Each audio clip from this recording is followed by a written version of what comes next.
If you're hearing this, it means I didn't make it out the way I planned.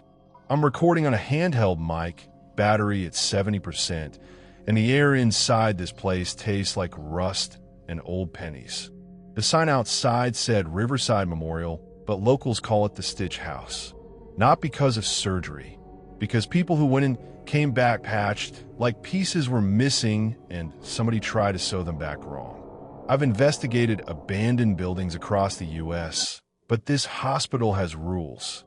The first rule is the one everyone repeats like a joke, until you're standing in the doorway. Don't follow the beeping. Rule 2. If you hear your name, it isn't for you. Good thing I'm not using my name in this recording. The front entrance is chained, so I slip in through a shattered side window near what used to be pediatrics. Glass crunches under my boots like tiny bones. My flashlight beam cuts through dust, catching floating specks that look like slow snow. The hallway smells like bleach that gave up years ago.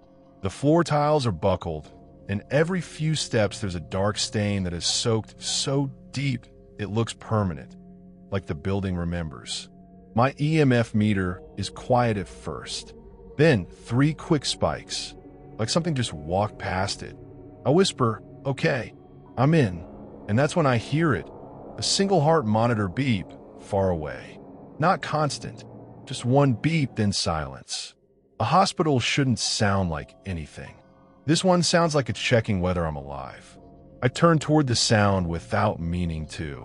The hallway ahead bends into darkness, and the walls are lined with old patient room doors. Some are half open, some are shut tight like they're holding their breath. The story the town tells is simple. The hospital closed after an incident. Records vanished, staff scattered, and the basement was sealed. People claim there was an unofficial ward down there, patients who didn't exist on paper. They say you can still find the intake tags, blank, except for one thing, a number. I reached the main lobby. The big directory board is still mounted, letters missing like knocked out teeth. To my left, stairs. To my right, an old elevator with its doors slightly parted. The beeping comes again, closer. Beep. My EMF meter jumps to the red and stays there. I shouldn't do it, but I push my flashlight into the elevator crack. Inside the elevator car, the mirror is cracked down the middle. And on the mirror, fresh, wet-looking fingerprints drag downward, as if someone recently slid their hands along the glass. Then the elevator dings. Not loud, not bright, just a soft, polite ding like it's ready to take me somewhere. The doors shiver wider, and I smell warm breath. I step back hard. Nope. The beeping shifts. Now it's coming from the stairwell, like it's guiding me away from the elevator. Like it knows I'm trying to be smart. I go for the stairs. Halfway up, my flashlight flickers. Once, twice, and a voice right behind my ear says very clearly, "Visiting hours are over." My whole body locks. I don't turn around. I don't run.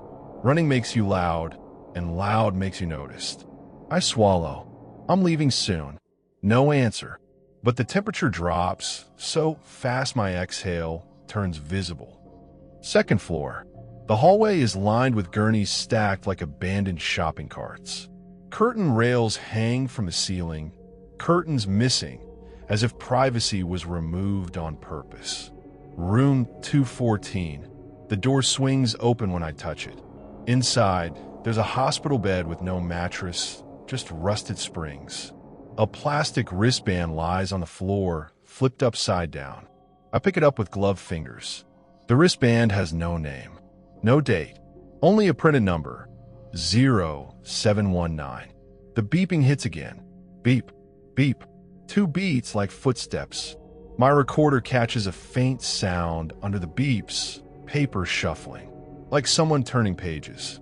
I back out of the room, and my flashlight lands on the wall across the hall. There are numbers written there. Dozens. Hundreds. Some scratched into paint, some written in marker. 0719 is there too, circled hard enough to dent the drywall. Escalation, the basement pole. The staircase down to the basement is padlocked. except the lock is already open, hanging like a warning. I didn't open that. I say it out loud, so the mic hears me. Basement lock is open. I did not open it. The beeping stops. For the first time since I entered, the building goes totally silent. So silent I can hear my own heartbeat trying to climb out of my throat. Then, from below, a new sound starts, wheels rolling on tile. A gurney being pushed, slow and careful. I aim my flashlight down the stairs. At the bottom landing, in the thin beam, a gurney sits motionless. No one behind it. No hands on it. But it's angled like it was just guided into place. On top of the gurney is a clipboard. I shouldn't go down. Every part of my brain says don't. But curiosity is a cruel engine. Step by step, the air gets thicker. The smell changes from dust to something organic, like old bandages, damp paper, and metal. I reach the gurney and lift the clipboard. The top page is an intake form. The patient name field is blank. The diagnosis field is blank. The only thing filled in is the ID number, 0719. And under procedure, one word is typed. My EMF meter screams. My flashlight dims like the battery just got eaten. Behind me, the staircase door closes with a soft click. Not a slam, a decision. A sign on the wall points left, surgery. A second sign points right, morgue. Between them is a third direction. Someone painted it in fresh black. I hear the gurney wheels again. This time they're moving around me. I spin, flashlight shaking, and catch the gurney rolling by itself toward the return hallway. Smooth, confident, like it's done this 1,000 times. Then my recorder picks up a voice, thin, distorted, coming from the darkness ahead. You're late. I freeze because something else happens at the same moment. From farther down the corridor, a heart monitor starts up, steady now. Beep, beep. I remember the rule, don't follow the beeping. So I don't. I force my feet the other way, toward the morgue sign, because anything is better than walking into a sound that wants me. The beeping speeds up anyway, like it's angry I'm not obeying. I push through a swinging door marked morgue, and the air inside is colder, cleaner, wronger. Metal drawers line the wall. One drawer is half open, and from inside it comes the beeping. My stomach drops. The sound is trapped in there, like a heart that won't stop even after the body did. I pull the drawer open just enough to aim my flashlight in. There's no body, just a pile of hospital wristbands. Hundreds of them, all blank, except the numbers. And on top, placed neatly like an invitation, 0719. My recorder crackles with sudden static. Through it, the same voice whispers closer than close. If you don't follow the beeping, you'll have to follow yourself. My flashlight flicks to the polished metal of the drawer face, and for a second, I see my reflection. But the reflection raises its hand a moment after I do. Delayed, like a bad video sync. Then the reflection smiles. I'm not smiling. The reflection's wrist has a band. White plastic, black print, 0719. Behind the reflection, over its shoulder, a doorway I didn't see before stands open, bright as a surgical light. And my reflection steps backward into it. The beeping stops. The building is silent again, except for a new sound, my own voice, coming softly from the recorder speaker as it plays back something I haven't said yet.